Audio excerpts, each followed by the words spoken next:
orang yang hidup di abad ke-14 seperti sekarang ini sebenarnya tidak pantas menilai sahabat-sahabat Nabi SAW. Sebab first-khilnya itu, tepautnya itu jauh. Seorang anak yang masih ingusan tidak pantas dia menilai seorang profesor, sarjana. Apa sebab? Sebab tepautnya itu jauh, pengetahuannya tidak bisa disamakan. Kalau kita mau cari hikmahnya saja, maka saya jawab dengan jelas. Banyak hikmahnya ikhtilafnya sahabat untuk kita umat Islam.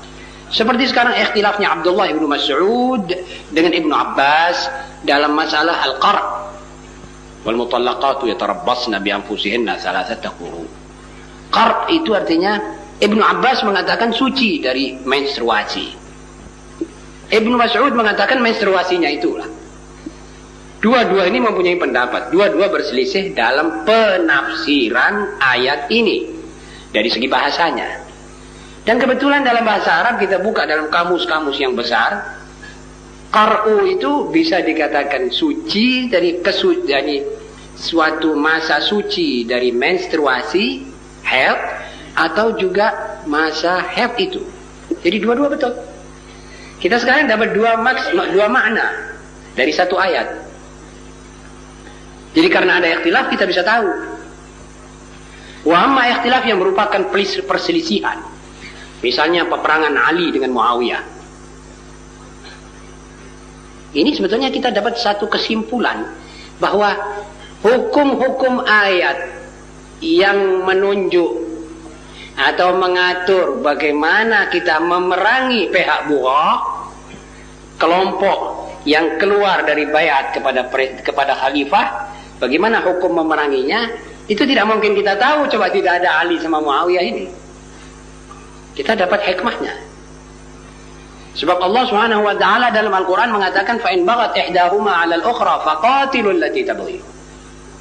Jadi kalau ada satu kelompok memisahkan diri dari khalifah, maka ini orang diajak. Kalau tidak mau harus diperangi. Caranya memeranginya bagaimana? Ini kita tidak bisa tahu. Tetapi karena ada peperangan antara Ali dengan Muawiyah, kita dapat hikmahnya. Kita tahu caranya. Yang diperangi itu kalau sudah lari tidak boleh dikejar, harta bendanya tidak disita, istrinya dan anak tidak ditawan, tidak seperti peperangan dengan kaum kafir. Juga tentang orang yang menolak zakat, murtad.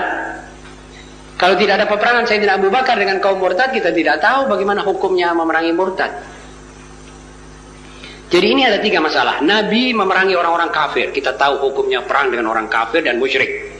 Sayyidina Abu Bakar memerangi adanya pertentangan atau peperangan antara Abu Bakar dengan al-murtadin, kaum murtad. Sayyidina Ali dengan kaum Bugha, sama muslim, tapi Bugha. Kita tahu semuanya. Setidak-tidaknya itu saja, kita sudah untung mengetahui. Tapi menilai bagaimana dan apa itu, saya kira bukan kompetensi kita, umat Islam sekarang. Kita sudah terlalu ketinggalan daripada akhlak dan amalnya sahabat radhiyallahu anhum. Jelas saudara.